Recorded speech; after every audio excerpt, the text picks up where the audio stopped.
Hi guys! Naalala niyo ba yung shin ramen na niluto ko before? So ngayon, meron akong nakita kung paano siya lutuin. Dito, lilagyan niya ng milk.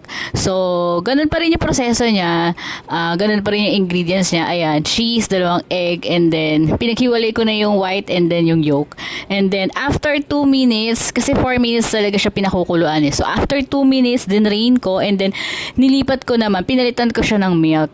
So, saka ko hinalo yung pampalas niya. Pero, hindi ko hinalo lahat kasi sabi nila sobrang anghang daw niyan kahit kalahati lang or yun lang tapos para mabawasan yung anghang niya. So and then nilagay ko na rin yung egg and then yung yolk and then yan na tinikman ko siya. Then yun nga hindi siya masyadong maanghang at mas masarap siya kaysa dun sa unang ginawa ko.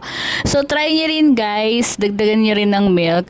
Kung meron kayong suggestion, comment nyo lang below. Follow me or share my video. Guys, pwede na ako makatanggap ng stars. So, maraming salamat.